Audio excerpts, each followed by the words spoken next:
J'en ai trop rêvé, j'en ai trop pleuré, je l'ai trop vécu. J'ai plus envie, je refuse de rêver à une sortie, de penser, d'imaginer comment ça va être. Je peux plus.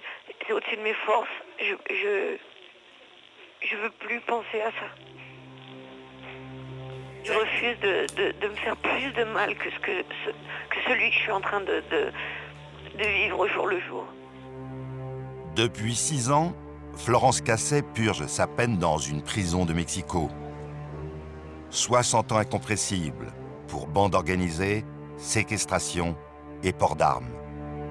Son dernier recours, la Cour suprême mexicaine qui pourrait la libérer, réviser son jugement ou confirmer définitivement sa condamnation.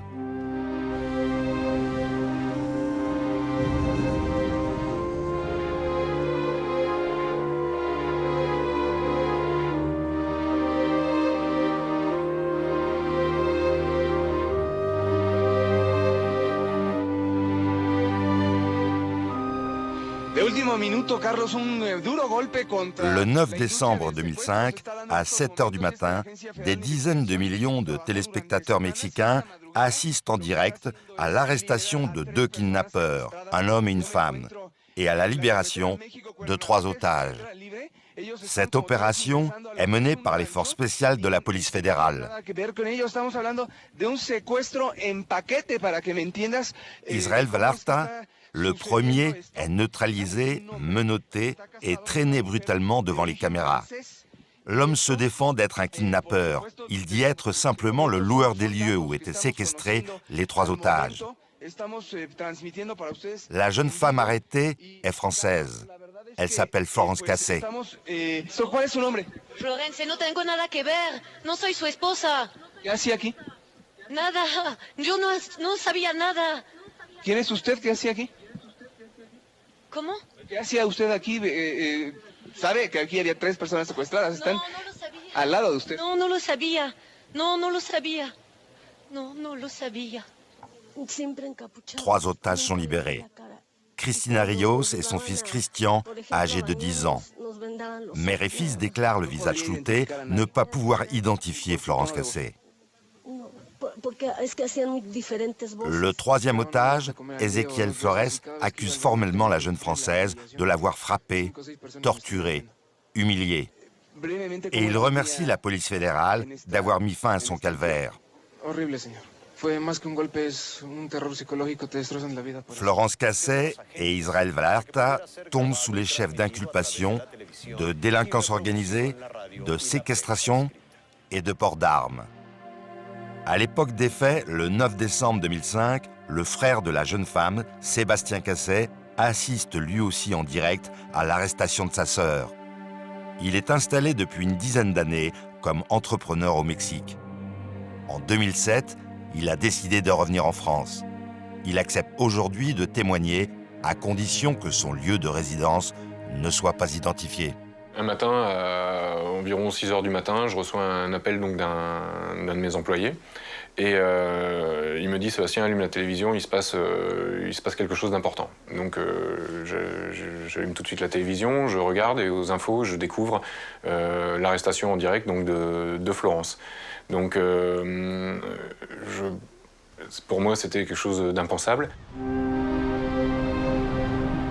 De l'autre côté de l'Atlantique, à des milliers de kilomètres, les parents de Florence, Charlotte et Bernard Cassay, vivent à Dunkerque. Ils sont informés par leur fils Sébastien de l'arrestation de leur fille. C'était en fait une page de journal, de journal papier, où était décrite l'arrestation et les faits qui s'étaient produits. Et moi, je me souviens surtout des 2 photos. Il y avait une photo d'Israël et une photo de Florence, donc deux photos séparées. Et on voyait qu'Israël avait été frappé, il était boursouflé, Florence était complètement échevelée et on voyait qu'elle avait l'air paniqué. Et sur cette photo, sur ce texte, c'était écrit « Si vous les connaissez, dénoncez-les ». Donc on s'est dit, au premier moment, on a eu l'impression qu'ils étaient morts, qu'il s'était passé quelque chose. Et en fait, on s'est dit non, mais ça doit être très très grave. On n'a jamais cru à aucun moment qu'elle puisse faire quelque chose. J'ai même, si pas le jour même où Florence s'est fait arrêter, le lendemain, enfin, je sais que je l'ai fait très très rapidement, j'ai écrit un très long mail à l'ambassade de France, au consul. J'ai écrit un très long mail en expliquant la situation parce que je voulais qu'ils sachent tout de suite, parce qu'ils allaient être, je pense qu'ils devaient être avertis très très rapidement aussi, et je voulais qu'ils sachent que derrière il y avait une magouille, il y avait un montage, et il y avait quelque chose qui n'était pas vrai du tout. Depuis plusieurs années, tous les jours, Charlotte et Bernard Casset reçoivent des centaines de lettres de soutien. Ils ne cessent de revivre l'histoire de leur fille. Florence était dans un lycée secondaire jusqu'à la fin de la classe de première. Et là, à ce moment-là, elle nous a dit qu'elle ne souhaitait pas continuer ses études, mais qu'elle voulait travailler. Donc, elle s'est orientée vers une carrière commerciale. C'est quelqu'un qui a toujours voulu travailler, qui est très actif, qui est très ouvert, qui a besoin de contact, qui a besoin de voir beaucoup de monde. C'est une battante, elle a toujours voulu... Dans son travail, elle est perfectionniste, elle veut toujours faire mieux, elle veut se battre, elle veut gagner, et c'est ce qui, je pense, lui a permis de tenir. Florence est une femme téméraire. En mars 2003, à l'âge de 28 ans, elle décide de rejoindre son frère à Mexico. Les affaires de Sébastien sont prospères. Il l'engage dans son entreprise.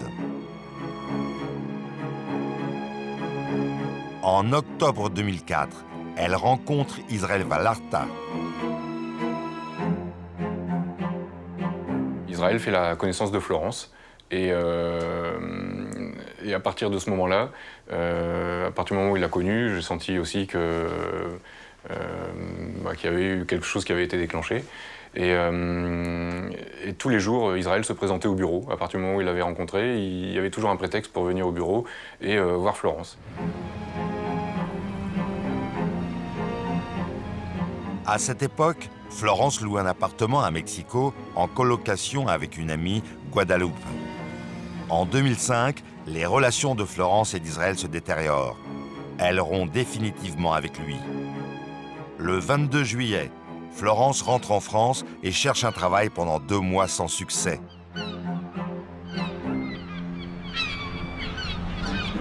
Début septembre, elle reçoit un mail d'Israël Vallarta. Il lui propose de l'héberger en toute amitié, le temps de retrouver un travail. Le 9 septembre, elle quitte la France et le rejoint dans son ranch situé à 25 km de Mexico.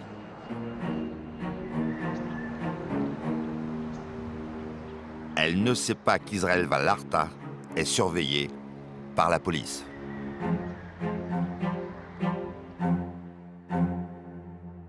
Peut-être elle a péché de naïveté, elle n'a pas cherché à savoir parce que peut-être ça ne l'intéressait pas, peut-être qu'elle ne donnait pas d'importance à cette relation non plus.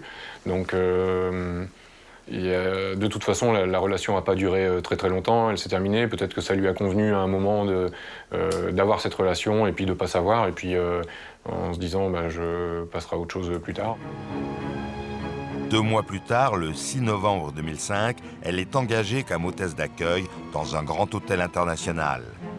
Très appréciée dans son nouveau travail, elle monte en grade et s'occupe des clients importants. Le 1er décembre, elle trouve un appartement proche du lieu de son travail et signe un bail. Elle reprend ses meubles laissés chez Israël Vallarta. C'est lors de ce déménagement qu'ils sont arrêtés. En décembre 2006, 1 an après l'arrestation de Florence Casset, le nouveau président Felipe Calderón déclare la guerre au cartel de la drogue. Le nombre de morts de cette guerre, qui n'a pas de nom, dépasse largement celui de l'Irak et de l'Afghanistan. 50 000 morts en 5 ans. L'autre fléau du pays, ce sont les enlèvements. 70% de la population craint d'en être victime. Pour répondre à l'inquiétude générale, l'État inonde la seule grande chaîne de télévision avec des images de la guerre contre les cartels de la drogue et de la répression contre les pires ennemis de la population, les ravisseurs d'otages.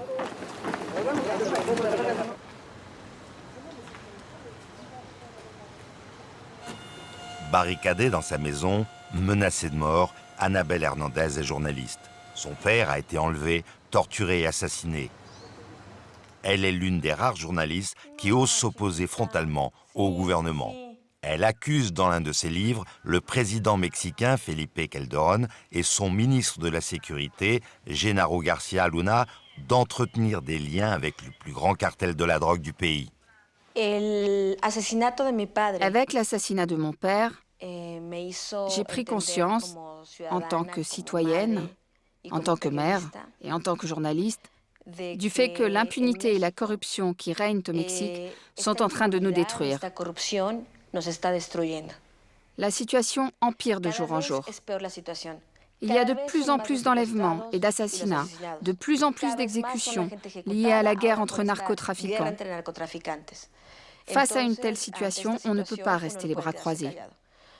J'essaie d'apporter ma pierre à l'édifice pour que l'opinion publique sache la vérité.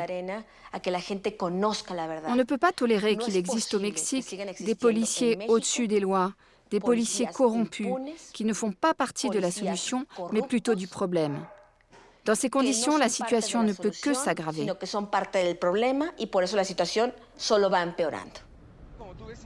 Dans ce contexte de violence et de peur des enlèvements, l'arrestation de la Française passionne l'opinion publique. 2 mois après son arrestation, l'émission phare de grand reportage, Punto de Partida, décide de faire un portrait de Florence Cassé. Pour préparer l'émission, la journaliste Yuli Garcia réussit à obtenir, avec beaucoup de difficultés, les images de l'arrestation.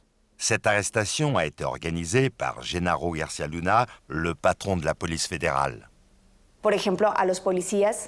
Dans les images, on voit les policiers en file indienne, prêts à l'assaut. Une dizaine de policiers qui attendent qu'on leur donne l'ordre d'y aller, d'entrer dans la maison où sont séquestrés les otages. Là où c'est drôle, c'est qu'ils se trompent. Ils commencent à avancer et quelqu'un leur dit « Non, non, reculez, ce n'est pas le moment ». Il y a aussi des conversations entre le reporter sur place et le responsable du journal télévisé. Quand j'ai vu Genaro García Luna pour préparer l'émission, il a été très sec avec moi et surtout bien déterminé à me faire comprendre que ce que je voulais rendre public ne lui paraissait pas opportun. Puis il est sorti de la pièce et m'a laissé avec 2 ou 3 membres de son équipe. Et là, ils m'ont dit, ils ont commencé à devenir assez agressifs. Je tiens à dire qu'ils ne m'ont jamais menacé, mais ils ont essayé de m'intimider. Et ils m'ont dit, ce n'est pas bon, ni pour toi, ni pour le Mexique, que tu racontes cette histoire. Ça ne rapportera rien à personne. Tu ferais mieux de réfléchir à ce que tu vas faire, parce que ça risque de causer plus de mal que de bien. L'émission de Denise Marker a lieu le 5 février 2006. L'invité principal est Genaro García Luna. Denise Marker met en cause, document à l'appui, la date de l'arrestation de Florence Cassé et d'Israël Vallarta. La journaliste détient le procès-verbal rédigé par les policiers qui ont arrêté Florence Cassé et Israël Vallarta. Il est daté du 8 décembre 2005 à 10h30 du matin, ce qui prouve que les images tournées le 9 décembre à 7h du matin sont une reconstitution pour la télévision. Le chef de la police est obligé de le reconnaître. Il se défausse sur les médias et les accuse d'être responsables de ce montage. La reconnaissance de ce simulacre d'arrestation est essentielle pour la défense de Florence Cassé. Une autre mauvaise surprise attend Genaro García Luna, l'appel en direct de Florence Cassé depuis sa prison. Dígame, adelante, Florence. Adelante. Dígame. Bueno. Sí, ¿tiene algo que decir? Sí. No fue arraigada el 9. Eso es falso. Perdóname, señor, que está diciendo eso. A mí me detuvieron el 8 de diciembre a las 11 de la mañana, el 9 en la mañana, a las 5 de la mañana, me metieron a la fuerza me pegaron y a la fuerza me pusieron adentro de esta cabanita dentro del rancho. Florence Cassay va payer très cher ce coup de téléphone. Devant des millions de téléspectateurs, elle a humilié le chef de la police fédérale, l'homme tout-puissant du pays. Un mois après, en mars 2006, elle est transférée dans l'une des prisons les plus dures du Mexique, Santa Marta. Vous êtes enfermés 24 heures sur 24, pas de vue sur l'extérieur puisque les fenêtres sont fermées, sont couvertes d'une pellicule noire. Et pendant 3 mois, aucun contact avec l'extérieur, c'est terrible.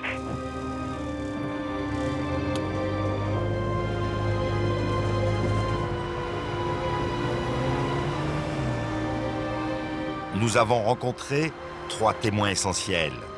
Ils accréditent la déclaration d'innocence de Florence Cassay. Ces témoignages n'ont jamais été retenus par le juge en charge du dossier. Comme ce couple de restaurateurs, établis non loin du ranch, Alma et Angel, qui recevaient quotidiennement Florence Cassay et Israel Vallarta. Alors, ça s'est passé le 8 décembre. C'était un jeudi, parce que le jeudi, je vais à la centrale d'achat. Et ce jour-là, un chauffeur de taxi me rendait le service de m'y emmener. Bref, quand on est revenu, j'ai proposé un café au chauffeur du taxi. Je lui ai dit, vous voulez un petit café? Il me répond d'accord. Et c'est là que Florence est arrivée. Elle me disait toujours bonjour. Alors elle vient me voir, elle me fait la bise, elle monte les marches, là. Et elle va s'asseoir. Au bout d'un moment, Israël passe dans une camionnette blanche. Florence monte avec lui, ils s'en vont. Comme je venais de payer le chauffeur de taxi, il est parti presque en même temps, juste derrière eux. Plus tard, ce soir-là, quand il est rentré chez lui, après sa journée de travail, le chauffeur de taxi me téléphone et me dit « Votre amie, la jolie fille », puisqu'il la trouvait très jolie. Vous savez ce qui lui est arrivé? Ce matin, dans le virage, en bas, elle s'est fait arrêter par des hommes en voiture particulière. Ils l'ont fait monter dans une voiture. Et l'homme avec qui elle était, ils l'ont fait monter dans une autre voiture. Il m'a demandé, peut-être qu'ils ont été enlevés? Je lui ai répondu, je ne crois pas, sinon je serais au courant. Voilà ce qui s'est passé ce jour-là. Angel était depuis plusieurs années l'homme à tout faire d'Israel Vallarta. Il possède encore une clé du ranch. Moi, ils ont gagné ma confiance. Et comment dire, ils m'ont donné cette clé, vous voyez? C'est la clé du ranch. J'y suis toujours allé à n'importe quelle heure, quand ça me chantait. J'y allais quand je voulais. Oh, il n'y avait rien de particulier.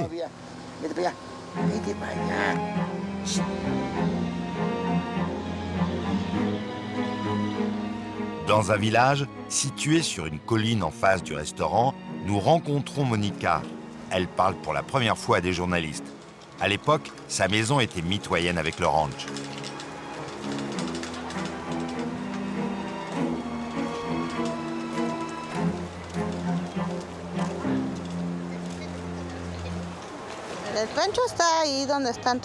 Le ranch est de ce côté, là-bas.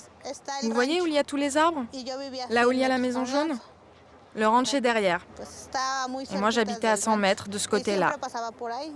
J'habitais juste à côté du ranch et je passais tous les jours devant.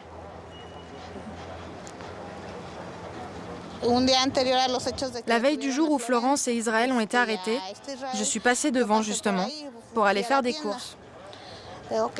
Et j'ai vu qu'il y avait du mouvement. Des gens qui sortaient des choses, les mettaient dans des camionnettes. Ils étaient nombreux, mais je n'ai pas vu si c'était des hommes ou des femmes. Par contre, j'ai vu qu'ils avaient un logo comme ceux des agents spéciaux de la police fédérale, AFI. Comme je vous dis, ça a attiré mon attention, mais je ne me suis pas arrêtée pour regarder.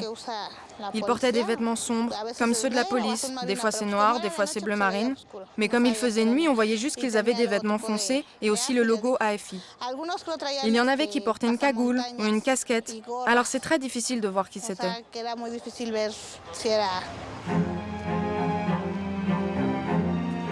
Ces témoignages posent plusieurs questions.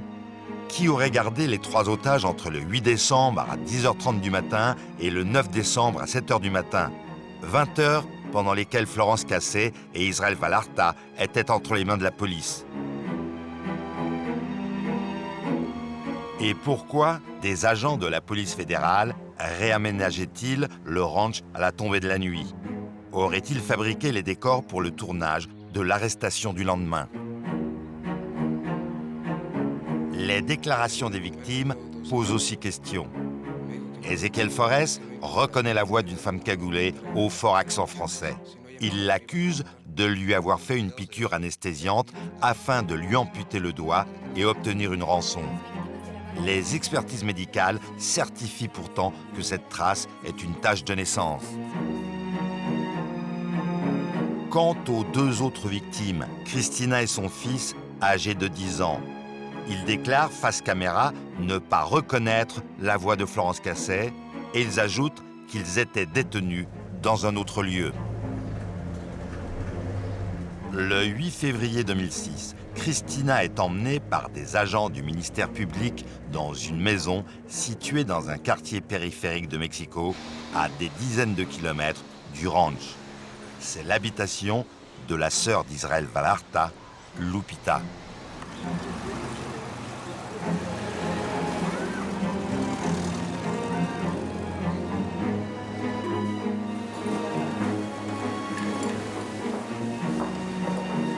Lors de cette visite, Christina reconnaît les canapés du salon, les toilettes et la chambre aménagée où elle était retenue avec son fils pendant plusieurs jours.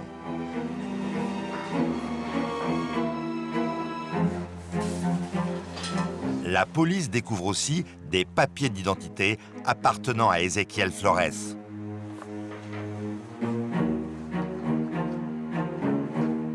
Tous ces éléments tendent à prouver que les otages n'étaient pas détenus dans le ranch.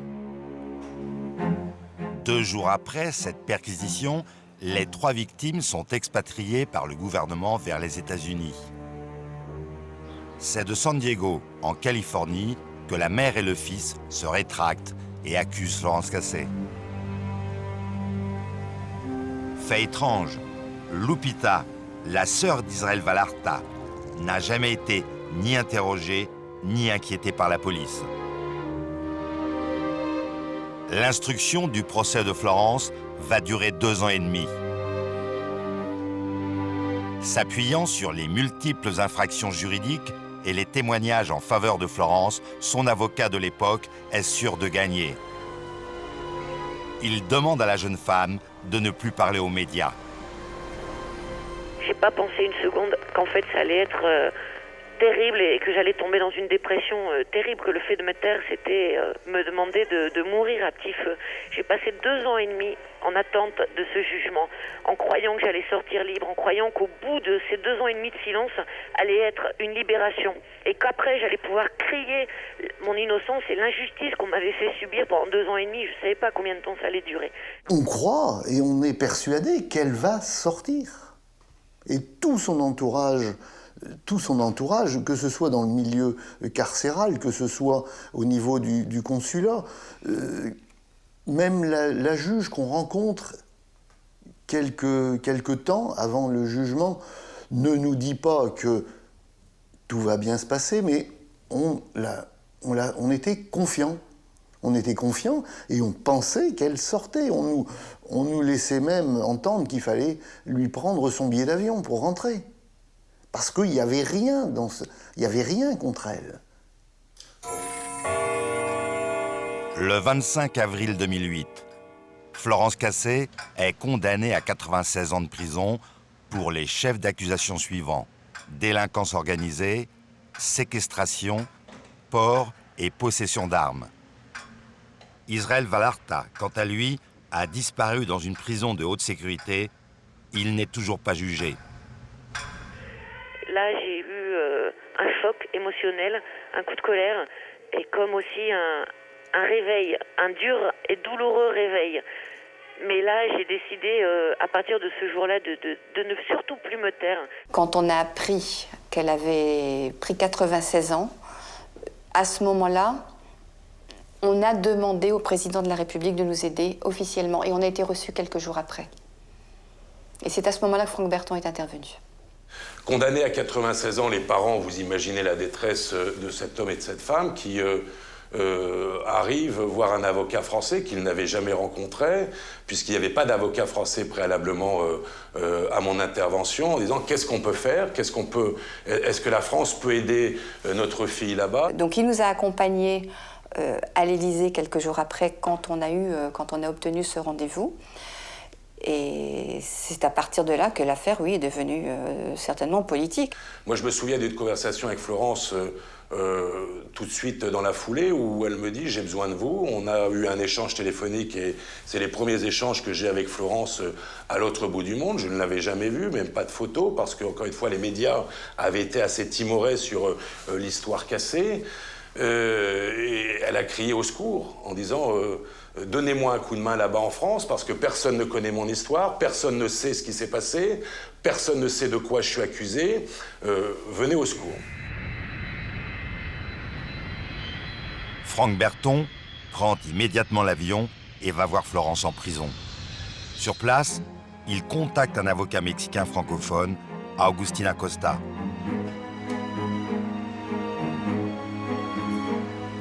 Les deux avocats n'ont que 15 jours pour déposer un recours en appel et étudier les 14 tomes du dossier rédigé en espagnol.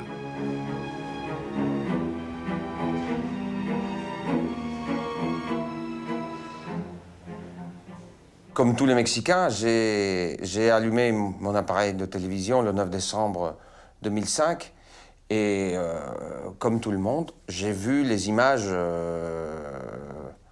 à la télé. Ce sont des images d'une grande puissance, puisque ce qu'on voyait, c'était la police qui faisait un raid sur une maison où il y avait des personnes séquestrées. Ça donnait une image d'une efficacité du travail de la police. Et en plus, quand j'ai vu ces images, étant avocat, je me suis dit, ces personnes n'auront plus une défense possible, puisqu'ils ont été pris in flagrantia. Quelques mois plus tard, j'ai su que ces images étaient un faux. Cela est gravissime parce que ça veut dire que la police et le parquet ont commencé ce dossier par la construction d'un mensonge. Il n'y a pas d'audience en appel. Il n'y a pas de débat contradictoire. Florence ne va jamais voir son juge d'appel. Les avocats ne plaident pas. Nous ne pouvons pas interroger des témoins ou de prétendues victimes. Nous avions des tas de questions avec Agustín à poser, par exemple à Christina, à son fils, à Ézéchiel. Tout ça n'a pas été possible. Le juge d'appel est seul dans son bureau. Il est accompagné tout simplement de son dossier, des écritures déposées par la défense, des écritures déposées par l'accusation, et il réfléchit et prend sa décision. Il va en effet prendre sa décision plusieurs mois après que je l'ai rencontré avec Agustín Acosta, et il va condamner Florence à 60 ans de prison. Et là, autant vous dire que c'est un séisme. À ce moment-là, quand Florence est condamnée à 60 ans d'emprisonnement, 2 ou 3 jours avant l'arrivée du président Sarkozy au Mexique en visite officielle, il est évident que la défense, que Florence, que ses parents considèrent qu'il s'agit d'une provocation de la justice, mais aussi des politiques mexicains à l'égard de Florence Cassé, mais surtout de l'État français. Et cette provocation peut peut-être même considérée comme une humiliation à l'égard du président français.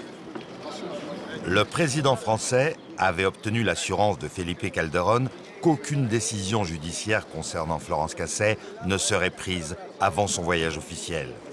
Il avait reçu une lettre du président mexicain dans laquelle il est écrit « Dans l'hypothèse où Florence Cassé serait condamnée, je ne serais pas opposé à envisager l'application de la Convention de Strasbourg. Cette convention stipule que les ressortissants des pays signataires peuvent purger leur peine dans leur pays d'origine. » Dès leur premier tête-à-tête, le président Calderón fait part à Nicolas Sarkozy que le Mexique n'appliquera pas les accords de Strasbourg. Mis au pied du mur, le président français, dans un discours au Sénat mexicain, déclare « Me dijeron que no tenía que comentar, lo cual me da muchas ganas de comentarlo. » Et il ajoute que le procès de Florence Cassé n'a pas été équitable et qu'il y a eu des violations régulières des droits de l'homme à son encontre. Ce discours est très mal perçu par tout le pays. Officiellement, 3 mois après, le gouvernement mexicain impose à Florence Cassé de purger sa peine au Mexique. En juin de 2010, nous décidons que la meilleure option pour Florence Cassé est de saisir la justice mexicaine et de faire valoir sa dernière carte devant la justice, les tribunaux fédéraux mexicains dans un recours de cassation. Je voulais pas me reprendre une claque, donc je me préparais psychologiquement à une confirmation des 60 ans parce que j'avais trop peur que ça arrive. Le 8 février 2011, la demande de Florence Cassé et de ses 2 avocats est rejetée. Les 60 ans de prison sont confirmés. La seule défense que j'ai trouvée, parce que je m'affaiblis avec les années, parce que ça faisait déjà 5 ans, parce que voilà, on me l'avait déjà trop faite, donc j'avais besoin de me préparer et il fallait surtout moi que je me protège. C'était moi la seule qui pouvait le faire. Mais c'est pas vrai, j'étais une morte vivante moi. On s'était demandé si elle allait résister, si elle n'allait pas faire une bêtise.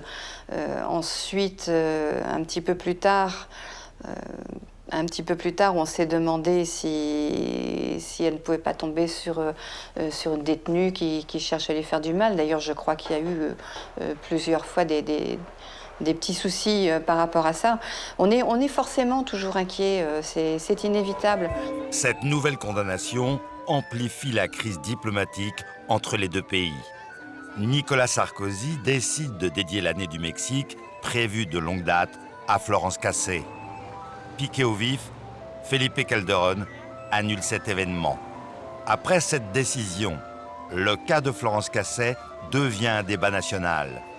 Une petite partie de la société mexicaine prend fait et cause pour Florence. Cet homme, déguisé en Super Mexico, est convaincu de l'innocence de la jeune femme. Chaque dimanche, il déambule dans les rues du centre-ville et essaie de convaincre les promeneurs de cette injustice. Merci. Vous avez entendu parler de Florence Cassé? Oui? S'il vous plaît, allez sur ce site, cherchez sur Internet. D'après ce que j'ai vu dans les médias, je pensais qu'elle était coupable. C'est vrai que j'ai pas tout suivi non plus. Mais là, en voyant ça, je me pose des questions. Tout ce que je vous demande, c'est d'aller sur le site Le Mexique pour Florence Cassé. Mais qu'est-ce qu'on doit chercher sur Internet? Je vous explique, vite fait. Ça, c'est un site sur lequel vous pourrez trouver des informations sur Florence Cassé. C'est une Française qui est victime d'une injustice. Vous avez dû la voir à la télévision. Moi, ce que je vois, c'est que l'injustice au Mexique s'applique aussi aux étrangers. L'injustice est la même pour tous? Non, je veux dire que la même loi s'applique à tout le monde, les Mexicains comme les étrangers. Moi, je me suis dit, c'est scandaleux que des étrangers viennent au Mexique, ils prennent du bon temps et après ils osent nous faire des choses pareilles. Moi, j'ai trouvé ça terrible. Ils ont réduit sa peine de 90 à 60 ans. Ça, c'est terrible. Moi, je savais qu'elle était en prison. Mais je ne savais pas qu'elle avait pris 60 ans, la pauvre. Eh oui, je vous laisse travailler, merci. À très bientôt.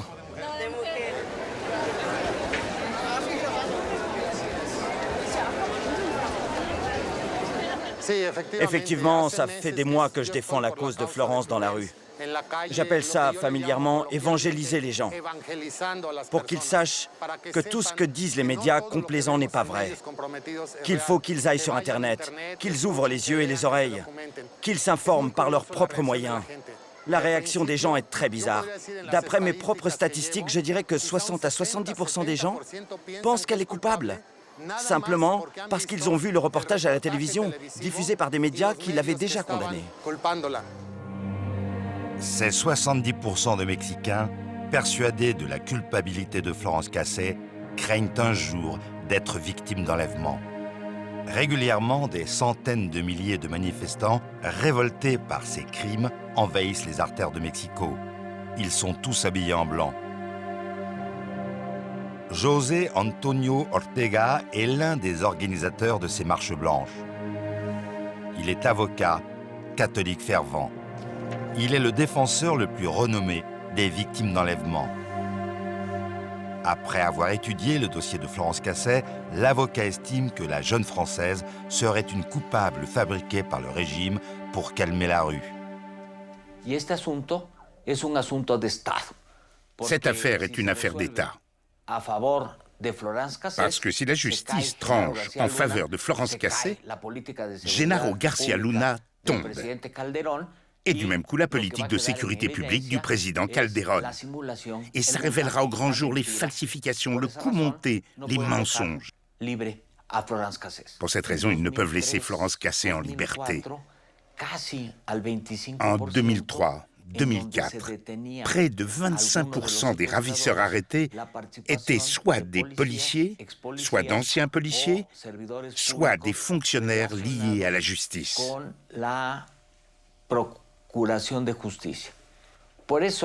Voilà pourquoi de nombreuses accusations dénoncent Genaro Garcia Luna comme ayant des liens avec des ravisseurs.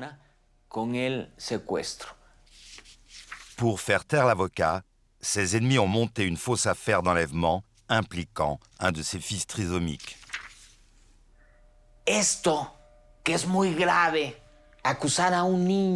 Qu'un enfant trisomique soit accusé d'enlèvement et qu'on mène une enquête sur lui, c'est extrêmement grave. Pour me défendre, j'ai empoigné l'étendard de la vérité pour défendre les droits de l'homme et la justice. Et c'est ce qui m'a permis de réduire à néant ces accusations. Si j'ai réussi, c'est parce que j'ai été agressif. J'ai saisi Genaro Garcia Luna à la gorge et j'ai fait pression sur lui.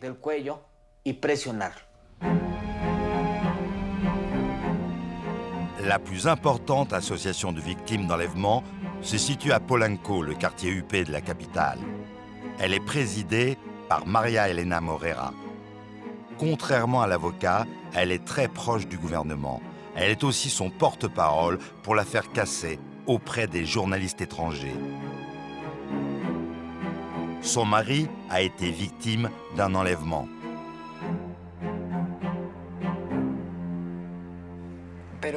L'enlèvement de mon mari est devenu très barbare. Les ravisseurs nous demandaient une somme d'argent exorbitante que nous n'avions pas. Mais ils étaient persuadés du contraire. Et donc à chaque fois que mon beau-père leur disait « Je n'ai pas une telle somme d'argent, nous allons négocier un autre montant », ils coupaient un doigt à mon mari et nous l'envoyaient. C'est comme ça qu'ils faisaient pression sur nous. Au fil du temps, je peux vous assurer que les hommes de M. Garcia Luna se sont révélés de bien meilleurs négociateurs que les intermédiaires étrangers que nous avions engagés. Pedro est revenu avec 4 doigts en moins, mais vivant. Pedro et moi sommes allés voir M. Garcia Luna et mon mari lui a demandé ce qu'il voulait en remerciement de ce qu'il avait fait pour lui. Et M. Garcia Luna lui a répondu qu'il n'avait fait que son travail.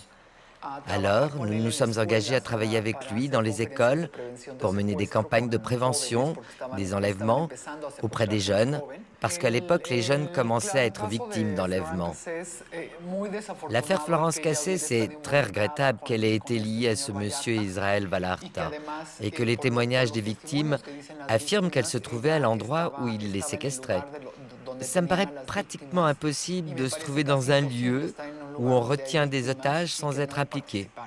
Nous avons donc d'une part les témoignages des victimes et ceux des policiers qui l'ont arrêté, et d'autre part son propre témoignage. Cette affaire a déjà été jugée. Nous avons rencontré le président Sarkozy. Il nous a invités à le rencontrer lors de ses visites. Et nous lui avons demandé de ne pas intervenir dans une procédure judiciaire. Mais il a transformé une affaire judiciaire en affaire politique. Je suis persuadé que si ça n'avait pas été le cas, si l'affaire avait suivi son cours normal, Florence Cassay serait en train de purger sa peine en France. Madame Morera, c'est elle que d'autres pistes ont été étudiées depuis février 2011. Eduardo Margolis, l'associé de Sébastien Cassay, serait lié avec le ministre de la Sécurité, Genaro Garcia Luna. Nous avons eu un entretien filmé avec un Français qui vit à Mexico depuis plusieurs dizaines d'années. Ce Français est considéré comme le meilleur spécialiste de l'affaire Cassay. Par peur de représailles, quelques jours avant la diffusion de ce film, il nous a demandé de ne pas être identifiable. Lorsque l'on rencontre Margolis, l'impression que l'on a en sortant de 3 heures de discussion avec lui, c'est un homme dangereux. C'est un homme qui appartient à des services parallèles, c'est un homme qui a certainement une petite armée paramilitaire chargée de l'aider à résoudre les problèmes d'enlèvement ou à récupérer des gens qui ont été enlevés. Il est le protecteur de la colonie juive de Polanco, qui est une colonie très riche, et de petits industriels textiles, de commerçants, etc., qui est la proie des séquestreurs. Donc on sait et il nous le dit, qu'il a des équipes de surveillance. Il appartiendrait ou il appartient au Mossad, c'est-à-dire que c'est quelqu'un qui manie l'intelligence, c'est-à-dire qu'il écoute, il a des écoutes téléphoniques et en plus, il a un accès direct à Genaro Garcia Luna, le chef de la FI, aujourd'hui ministre de la Sécurité publique. Il a un accès direct parce qu'il vend des armes officiellement au général. Et donc, on sait qu'il a tous les jours des contacts avec ces gens-là. Donc c'est un homme absolument intouchable. Et c'est un homme à qui peut demander un service contre un autre. Je voyais de temps en temps des voitures blindées dans la cour, qui étaient là, grosses voitures de luxe. Ensuite, il y avait un passage, au début j'y prêtais pas énormément attention, mais il y avait au fur et à mesure un passage constant d'autorité, donc de police. Il y avait des gens de l'armée en uniforme qui rentraient et qui sortaient dans la cour avec des véhicules et qui avaient rendez-vous donc avec Eduardo. Donc il y avait de temps en temps des policiers en civil, il y avait de temps en temps des policiers en uniforme, des hauts gradés, et puis du passage de gens importants et des autorités notamment. Les victimes qu'on montre à la télévision comme étant libérées le jour de l'arrestation de Florence, Christina et Christian, en fait ces victimes ont été libérées 1 mois et demi auparavant dans une autre maison qui appartient, cette maison, à la sœur d'Israël, Lupita, et à son beau-frère. Et Eduardo, on l'a tenu au courant puisqu'il était indirectement impliqué dans cette affaire. Cette nouvelle hypothèse est construite sur 2 nouveaux éléments. Les victimes auraient été en réalité libérées 1 mois avant la reconstitution de l'arrestation de Florence Cassé. De plus, Cristina Rios, l'un des 3 otages, aurait joué un rôle dicté par Eduardo Margolis. Il y avait dans ce dossier des éléments qui sont très troublants, comme par exemple que une des personnes enlevées, Christina et son fils, auraient été Amadé Yavé, c'est-à-dire la femme qui est chargée du ménage de M. Margolis.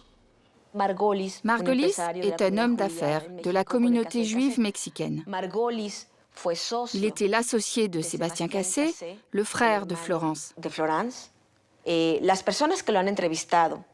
personnes qui l'ont interrogé affirment que Margolis n'a jamais reconnu qu'il tirait les ficelles de cette affaire orchestrée contre Florence. Mais moi, personnellement, j'ai des doutes. Je pense que c'est une piste qui n'a pas encore été bien explorée. Parce que, au-delà de l'absence évidente de preuves accablantes contre Florence, je me dis qu'il doit y avoir un mobile, une motivation pour l'avoir choisie elle en particulier. Nous pourrions bien être face à un cas de trafic d'influence.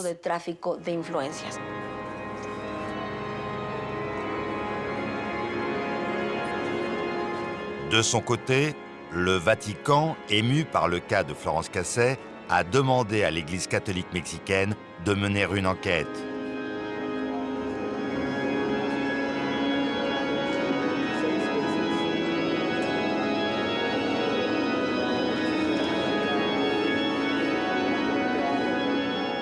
Pedro Arellano, l'homme clé de cette enquête, est avocat et secrétaire d'une association catholique chargée de s'occuper des prisonniers injustement condamnés.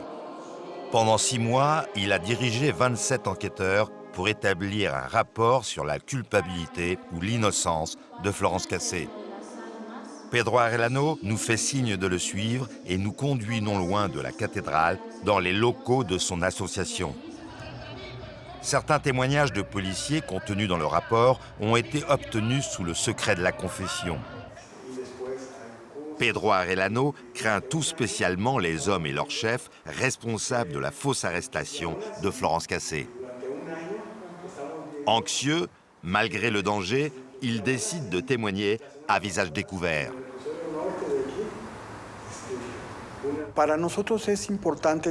Pour nous aussi, cette affaire est importante parce qu'elle est emblématique. Si on parvient à faire toute la lumière sur l'affaire Florence Cassé, et dans son cas, à prouver son innocence et à la faire libérer, ce sera une victoire pour l'Église mexicaine.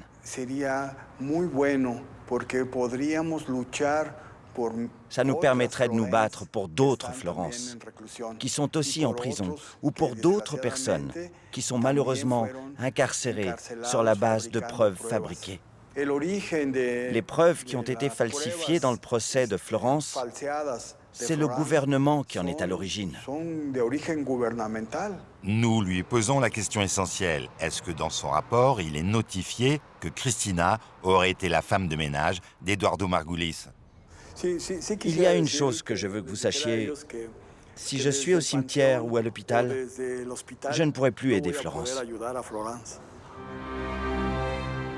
Le seul fait d'évoquer le nom d'Eduardo Margulis terrorise ceux qui ont eu accès aux révélations du rapport de l'Église. Des révélations primordiales pour la défense. Un certain nombre d'interventions sont venues nous donner beaucoup d'espoir. Je veux parler de l'Église catholique. L'Église catholique au Mexique, c'est un pouvoir considérable. 80% des Mexicains sont croyants. Que l'Église catholique s'engage aux côtés de Florence Cassé, pour nous, c'est un espoir énorme. Avec, bien évidemment, et vous pouvez l'imaginer, dans une telle situation, sûrement, le soutien du Vatican. Le résultat de ce rapport, c'est qu'elle est innocente. Ce rapport n'a jamais été rendu public parce que c'est un rapport qui était confidentiel fait par l'Église, mais il a été remis au président de la République qui ne l'a pas voulu, mais il a été remis à sa femme, Margarita Zavala. Il a été remis au président de la Cour suprême. Et finalement, on se demande si Florence n'est pas un peu le dindon de la farce et se retrouve mêlé à une histoire qui ne lui appartient pas. En octobre 2005, soit 2 mois avant l'arrestation de sa sœur Florence, Sébastien se sépare de son associé et prend un avocat. Eduardo, en apprenant ça, donc, appelle au bureau, il tombe sur mon épouse et il la menace donc, de mort, il menace de kidnapper les enfants, il menace de nous tuer tous sur place et qu'on avait de la chance qu'il soit en voyage.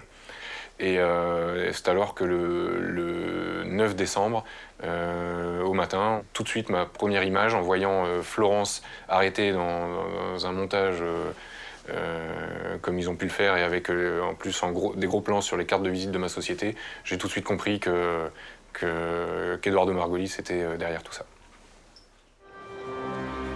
Cette affaire, incroyablement complexe, est désormais entre les mains de la Cour suprême, l'ultime recours de Florence Cassé.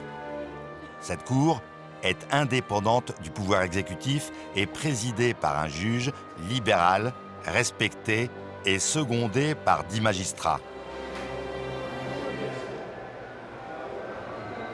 À chaque séance plénière, les juges empruntent cet escalier et passent devant ces fresques sur la torture. Ces fresques forment un ensemble qui retrace l'histoire moderne de la justice au Mexique. Elles ont été inaugurées le 14 juillet 2009, un an après la première condamnation de Florence à 96 ans de prison. Il faut que ces magistrats libres, indépendants, en qui j'ai confiance, puissent examiner cette affaire et constater non seulement que sur le fond et sur la forme, cette femme doit être acquittée. Il n'y a pas lieu de désespérer de la justice ou de l'humanité. C'est dans l'une de ces 2 chambres que les 10 juges et leurs ministres présidents prendront leur décision sur le sort de la jeune Française. La Cour suprême peut prendre 3 décisions.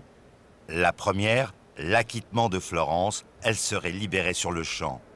La deuxième, le renvoi à la procédure, ce qui annulerait les 3 condamnations successives, mais réouvrirait le dossier de l'instruction du procès. Cela pourrait durer de très longs mois. La troisième, la confirmation de la condamnation de Florence à 60 ans de prison incompressible. Florence serait alors transférée dans une prison de haute sécurité où elle ne pourrait voir ses parents et ses avocats qu'une seule fois par mois. Aujourd'hui, je suis protégée, entre guillemets, par ce recours à la Cour suprême qui fait que mon dossier est toujours vivant, ouvert. Et le jour où la Cour suprême rendra son verdict, et si malheureusement il est négatif, oui, je serai certainement amenée à être transférée dans une prison de haute sécurité. Là, ça doit être réellement terrible. Et le but, c'est vous enfermer et de vous couper complètement avec le monde. Et c'est vrai que c'est mort vivante, oui. Oui, c'est... Je vois pas l'intérêt de continuer dans ces conditions, oui. En plus d'être enfermé, en plus de souffrir et d'essayer de ne pas montrer qu'on souffre pour les gens qui viennent, pour mes parents qui viennent me voir. Ma vie, elle est remplie de douleur, ma douleur, leur douleur, et de charger avec tout ça et de se dire... Ils attendent qu'une chose, c'est quand est-ce que je vais sortir? Quand est-ce qu'ils vont pouvoir enfin vivre? Parce qu'ils ne vivent pas non plus à l'extérieur. Tout ce qu'on attend, c'est que le téléphone sonne. Enfin, il sonne tous les jours, le téléphone. Mais le téléphone qui sonne pour la bonne nouvelle. C'est celui qu'on attend 24 heures sur 24.